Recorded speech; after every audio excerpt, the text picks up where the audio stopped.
Hey everybody, Mr. Kozad back with another video lesson. Our topic for today is chapter 5.5, and that topic is solving polynomial equations by factoring. So what you're going to need today is you're going to need a pencil, some paper to work on some problems together, and a good attitude, because this lesson is honestly one of my most favorite. It's really, really fun to do. And I'm excited to run through it with you. Okay, so here we go. So the first thing that we're going to review here is just some factoring techniques. Some of these we already know and have practiced a lot. Others of them are going to be new and we're going to focus on today. So some of the ones that we've already covered, general trinomials, we've talked about various different methods to solving general trinomials or factoring general trinomials. Difference of squares is another one that we have kind of already covered quite a bit, but I put it on here just to remind you. So number 3, 4, and 5 are where we're going to really get into some new stuff for today, okay? And most specifically, we're going to look at the sum and difference of cubes. Now, these two formulas here, you are going to want to memorize. We are going to use those a lot today, but you definitely want to work on committing those to memories. So I'll show you how to apply those here in just a few minutes. Look at number 4. Number 4 is when you're in quadratic form, okay? Not a quadratic equation or a quadratic function, but quadratic form. That is a trinomial where the middle degree is half of the lead degree, okay? Half is the key word there. And number 5, factoring by grouping. This is a technique that some of you may have used before, but for others of you, it may be new today. Okay, so let's jump right in and we're going to do some problems together. Now, if this is your first video with me, I do go pretty quickly through these problems, faster than I would in class. So if something goes too quickly for you, feel free to pause, rewind, rewatch. If you feel like you're keeping up, you're more than welcome to skip ahead if you feel comfortable with that. But you can definitely self-pace yourself through this. Okay, so pause, rewind, work on stuff. Use the video however you see fit. Okay, here we go. First problem. Okay, so 4x to the 4th plus 256x. Now, the first thing that I want to look for in all of these problems is a GCF. Okay, so the GCF, if you remember, a GCF stands for greatest common factor. So you want to find a term that is the greatest common factor of both of these two terms, and that would be a 4x. So if I factor out a 4x here, I have 4x, and then I have x cubed left over, plus 64. X cubed plus 64. Now this x cubed plus 64, this is a sum of cubes. It's two numbers that are being raised to the third power. We clearly see that x is being raised to the third power, and 64 is on a list of perfect cubes. It's actually 4 to the third power, okay? So here's how you factor a sum of cubes. The way that I remember it is a sum or difference of cubes is always going to be a binomial times a trinomial. A binomial times a trinomial. Now, finding the binomial is pretty easy. The binomial is just the cubed root of each term. So the first thing I look at is what's the cubed root of x cubed? Well, the cubed root of x cubed is just x plus, because that sign will always match the sign in your original expression. And then we're going to take the cubed root of 64, which we just talked about is 4. So again, a sum of cubes is going to be factored into a binomial, which we just got, times a trinomial.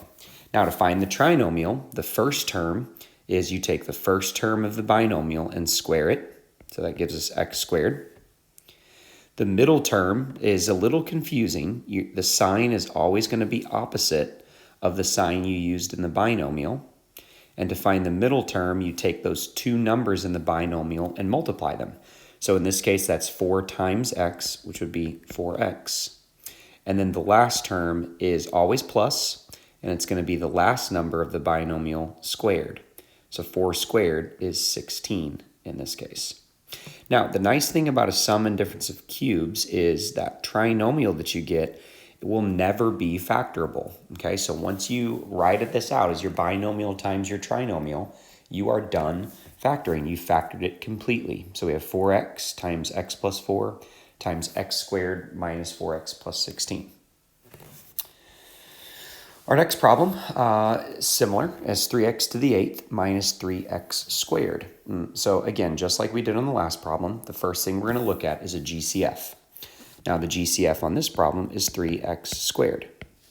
So when I factor out 3x squared, I have x to the 6th minus 1 left over. Now, x to the 6th minus 1 is really sneaky. I'll be honest with you. This is a sneaky difference of squares. It's a very sneaky difference of squares. If you see it, that's awesome. If you don't see it, think about it like this. I could do x cubed squared minus 1. 1 is a perfect square. We're good with that. But x cubed squared also equals x to the 6th. So when you see it like that, it's a little bit easier to see that it is, in fact, a difference of squares. So when we factor that, remember a difference of squares factors to one binomial that's plus times one binomial that's minus. So here we've got x cubed plus 1 times x cubed minus 1. Again, that is a really, really sneaky difference of squares. If you need to rewatch that part to see the explanation, please feel free to do so. Okay, so now what we see, we get all the fun in this problem. We see a sum of cubes here, and we also, not to be left out, we see a difference of cubes. So we get to use two of our little tricks here. Okay, so this is going to be really good practice on how to factor a sum and a difference of cubes. So the 3x squared stays there. And remember that a sum of cubes is always going to be a binomial times a trinomial. And the way you find the binomial is you take the cubed root of each number, x plus 1. Then to find the trinomial, you square the first number, x squared. Remember that the sign of the middle term is always opposite of the one you used in the binomial. To find the middle term, you take x times 1, so that would just be x. The third term is always plus, and we just square the last number, so 1 squared is 1. We can follow a similar pattern with the difference of cubes. The difference of cubes will also be a binomial times a trinomial. So the binomial is just the cubed root, x minus 1, and then we square x squared, plus, because that sign is always opposite the one in the binomial, 1 times x is x. The third term will always be plus no matter what. 1 squared is 1. Remember that those trinomials that you get when you factor a sum or difference of cubes will never be factorable. So this is your final answer, factored completely. Okay, so let's try the next one. Okay, number 3, 64 minus x to the third. Now this one's actually significantly easier than number 2. The only thing that's changed here, as you see, is that the variable comes second. Now that's not a problem for us, okay? We've actually already seen 64, and we know that that is 4 to the third. So this is a difference of cubes. It's two numbers to the third power that are being subtracted. So difference of cubes always factors to a binomial times a trinomial. To find the binomial, take the cubed root of each number in the original expression. So the cubed root of 64 is 4, minus, because that sign always matches the binomial, cubed root of x cubed is x. Now be careful here. The trinomial, the first term, you take the first number squared. So in this case, that's 4 squared, which gets us 16. The sign in the middle is always opposite of the sign you used in the binomial. And then to find the middle term, we take the two numbers in the binomial and multiply them. So that's 4 times x is 4x. And the third term in the trinomial is always positive, and we just take the last number squared, which in this case would be x squared. So that is factored completely. Again, a lot easier than number 2.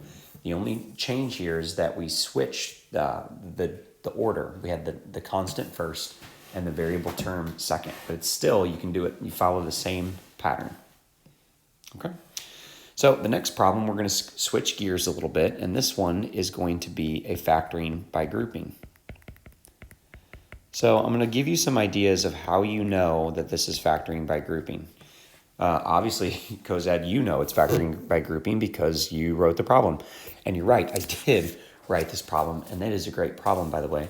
But the way that I know that it's factoring by grouping is this is not a trinomial. This expression has 4 terms, okay? That's usually a dead giveaway that you're going to factor by grouping. And basically the way that grouping works is you're going to put a set of parentheses around the first half of the problem and then a second set of parentheses around the second half. And what you do is you think about this as each set of parentheses separately. So the first set, you want to factor out the GCF. And you can clearly see in that first little set of 2 terms that the GCF is x squared. So if I factor out an x squared just from the first 2 terms, I'd have x squared times x minus 2 left over. So in order for grouping to work, I want to be able to factor something out of the second binomial so that I have x minus 2 left over. So if you look at that term, what could you factor out of negative 9x plus 18 so that you have x minus 2 left over? Good, negative 9. Okay, so if I factor out a negative 9, I get x minus 2 left over. And very clearly I see that grouping worked, and I'm happy about that. Grouping worked because I have the same leftovers in both parts. Okay, now the next part is always tricky for people when we learn this lesson. Okay, so what happens next is you think about these 2 terms as a binomial, and you're going to factor out the GCF. Okay, so the GCF of those 2 terms is actually x minus 2. So if I factor out x minus 2 from both of those terms, whoops, that was a hideous 2, my bad, okay, x minus 2. What I have left over on the first term, okay, the first term is this one right here, I'm circling it. What I have left is I have x squared left over. And then in the second term, I have a minus 9 left over. Okay, so again, I'm factoring out that x minus 2 that was the GCF. So then, if I want to factor this completely, I should recognize x squared minus 9 is a difference of squares. And we should, at this point, know how to factor a difference of squares. So I have x minus 2 times x plus 3 times x minus 3. Final answer. Okay? All right, moving on. We have yet another factoring by grouping problem. Okay, we got another one. So 9x to the 9th minus 16x to the 7th. We're going to group those first 2 terms together, and we're going to group the second 2 terms together, and we're going to take out our GCF. Well, actually, what we could do to begin, okay, is we could factor out a GCF of the entire thing, right? So look here, we've got a GCF of x to the 4th that I can factor out of everything. So let's actually do that first. So we have x to the 4th times 9x to the 5th minus 16x cubed plus 9x squared minus 16. So now what I can do is now I can group the first 2 and the second 2. And you actually, if you would have just grouped it from the very beginning and didn't factor out the GCF, you would eventually factor out the GCF in the end. So you would end up getting the same place. I just think it's always easiest to look for the GCF first. Okay. All right, so let's do this. So we've got x to the 4th times, big parenthesis there, because we got a lot that's going to happen inside here. Okay, so the GCF of the first 2 terms is 9x to the 5th minus 16x to the cube. The GCF there is x cubed. Okay, so when I factor out x cubed, I end up getting 9x squared minus 16 left over. Now, again, in order for grouping to work, you want to find something that you can factor out of 9x squared minus 16 so that you have 9x squared minus 16 left over. Well, Cozad, you already have 9x squared minus 16 here, so what can you factor out? Well, the answer is a 1. You can factor out a plus 1. And then when you do that, you have a 9x squared minus 16 left over. So then close that big group, and we're done. Take a look, grouping worked. 9x squared minus 16, 9x squared minus 16. So just like the last problem, that becomes our GCF. So I still have my x to the 4th. I'm going to factor out 9x squared minus 16. And what I have left over is x cubed plus 1. Now we get to have a lot of fun here because we see two different things that can be factored further. We see a difference of squares. And then you guessed it, we have a sum of cubes. So let's factor each one of those independently, and then we will be done. So don't forget your x to the 4th. 9x squared minus 16 factors to 3x plus 4 times 3x minus 4. And then the sum of cubes. Remember, sum of cubes always factors to a binomial times a trinomial. The binomial is the cubed root of each number, so x plus 1. Square the first term, you get x squared. Minus, because the sign's always opposite. 1 times x is x. 1 squared is plus 1. Factored completely. That, my friends, is an awesome problem. That's a good one. You might want to pause this now and go show your mom and dad because it will make them very happy because this just makes you look smart. Okay, and be proud of yourself. You're doing good stuff. All right, next one. Okay, so now we're changing gears a little bit here as well. And now we're going to look at what's called quadratic form. Okay, quadratic form. So first step stays the same. We're going to factor out the GCF. The GCF on this problem is x to the 5th. So when I do that, I have x to the 8th minus 15x to the 4th minus 16. Now the reason that this is considered quadratic form is I look at the exponents. I have an 8 and a 4. In order to be quadratic form, this must be a trinomial, which it is, okay? And the middle degree has to be half of the lead degree. So 4 is very clearly half of 8. So what you're going to do next is you're going to factor this just like you normally would, okay? Find the two binomials that multiply to give you this trinomial, okay? The only thing that's going to change is that your powers of x are going to be x to the 4th and x to the 4th, okay? So there's a lot of different ways that you can factor trinomials. We talked about that at the very first slide. I don't really care what method works the best for you. But you just need to have a method that works in factoring something like this, okay? Because the lead coefficient here is 1, that makes the factoring a little bit easier for us. It's going to end up being minus 16 and plus 1, okay? And then I see here that I have a difference of squares that I can factor further. So we have, and actually before I write that line, common mistake is people look at something like this, x to the 4th plus 1, and they feel like that should be able to be factored. But remember, there is no sum of squares. There's only a sum of cubes, and x to the 4th is not a perfect cube. So there's nothing you can actually do with that.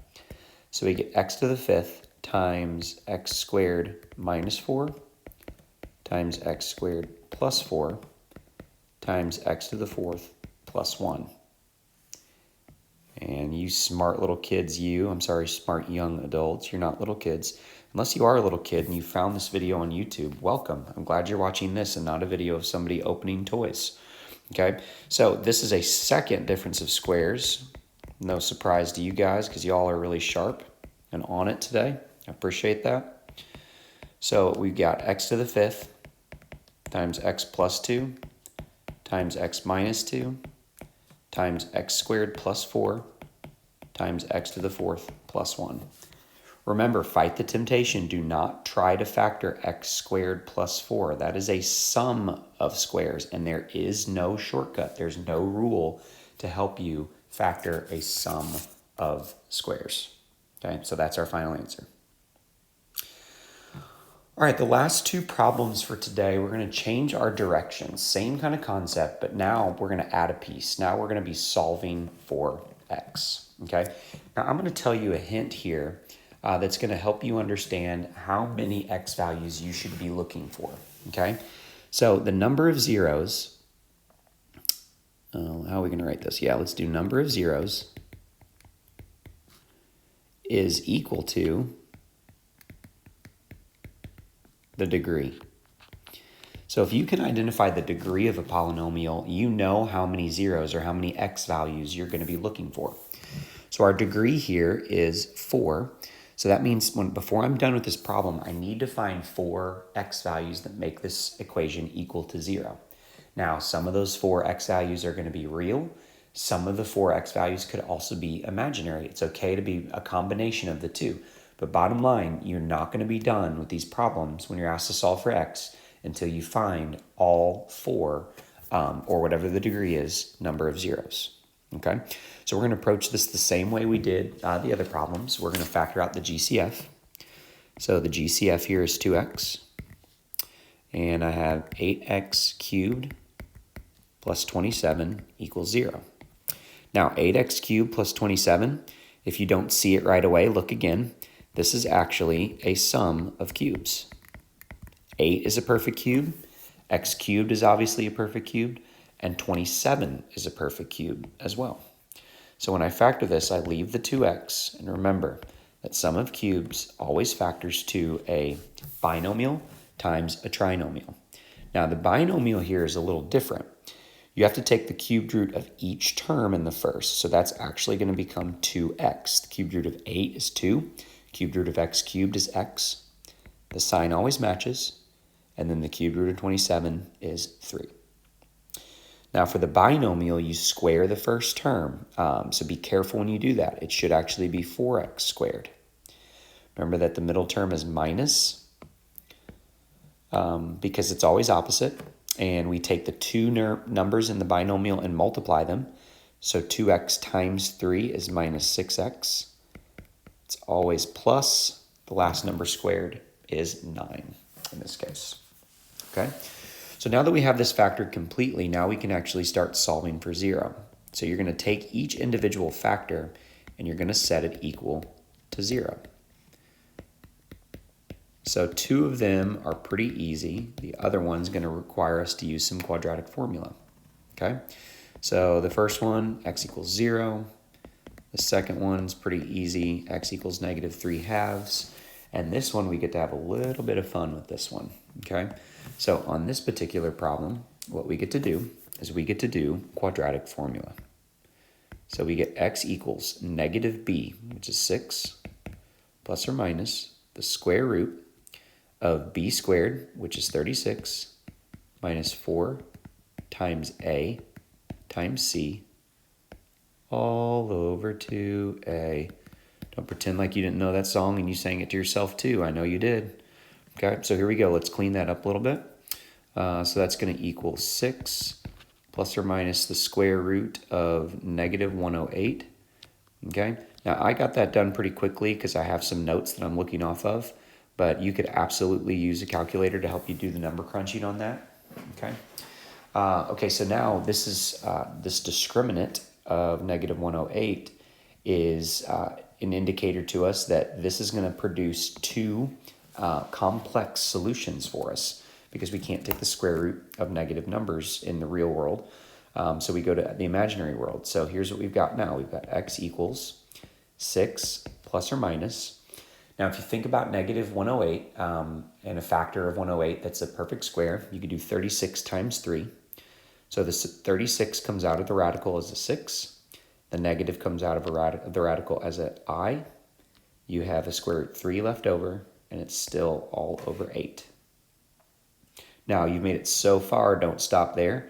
Take it one step further and divide everything by 2. So we have 3 plus or minus 3i root 3 all over 4. And that gets us all 4 zeros. Okay, you might be saying, Cozad, you're crazy. That's only 3 boxes. Well, you're right. That is 3 boxes. This is 0 number 1. This is 0 number 2. And remember that plus or minus counts as 0 number 3 and 4. The plus is one of the zeros, the minus is the other. We just combine those into one expression. Okay? Now, one more problem to do together, and this is a doozy. Okay? So, solve for x. Now, as you're looking at this, or as you're writing it down, you probably notice something kind of strange here, that you have two x squared terms and they're split. Well, when you see a problem that splits two terms, it's not by accident. This is a horrible, bad example of a poker face. This problem has a terrible poker face. Okay, that means you know exactly what it's trying to do. It's terrible at hiding its intentions. Okay, this is absolutely a grouping problem because if you count, we have 1, 2, 3, 4, 5, 6 terms. It's an even number of terms, and you have one of the terms that's split. Okay, now before we actually look at this, we're going to have to actually rearrange this. So we're going to factor this by grouping, but we have to rearrange first. But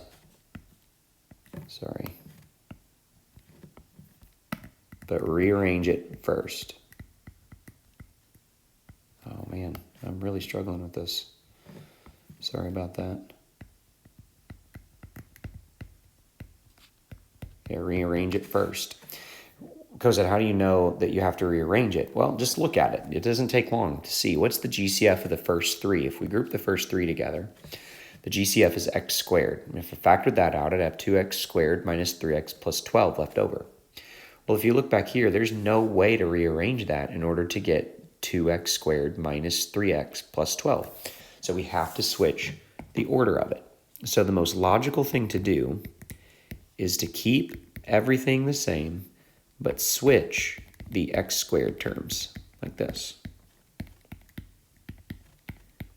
Now what we can do is now we can try to group this. So now group the first 3 and the last 3 together and see what happens when you take out the GCF.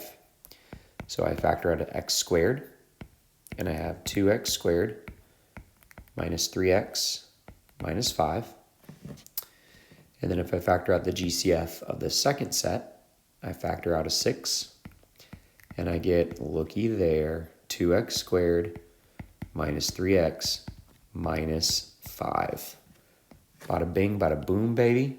Grouping worked. It worked. So factor out that GCF, that's the 2x squared minus 3x minus 5. And when you do that, you have x squared plus 6 left over. Now, I should have told you this back at the beginning, but go back and look at the original equation and identify the degree. The degree is 4, so we are looking for a total of 4 x values here. You know you're not done until you've found all 4 x values. Okay? So 2x squared minus 3x minus 5, that's a trinomial that can be factored. I'll let you take a minute and try to factor it. Whatever method works the best for you in factoring. If you don't know how to factor very well, search the rest of my videos. I have a really good video on factoring when a is not equal to 1 that you can find that would be helpful for you. Okay, so hopefully you factored this problem on your own, and you had 2x minus 5 times x plus 1. So now we set each factor equal to 0 and we solve. So we have 2x minus 5 equals 0, x plus 1 equals 0, and x squared plus 6 equals 0. Okay, so then what we can do here is we can get our x values. We have x equals 5 halves. We have x equals negative 1. Now this one, be careful with. You have to subtract the 6 on both sides. Then you have to square root both sides. And remember, when you square root both sides, you have a plus or minus, and the square root of negative 6 is going to end up being I root 6. So we got all 4. We got 1, 2, 3, and 4. Because remember, the plus or minus counts for 2 zeros. So we got all 4 zeros. So, y'all, that is the lesson for today. You did an awesome job. I hope you had as much fun watching and taking notes as I did doing this. I really appreciate you finding this video and checking it out. I look forward to seeing you guys next time. Talk to you later. Bye.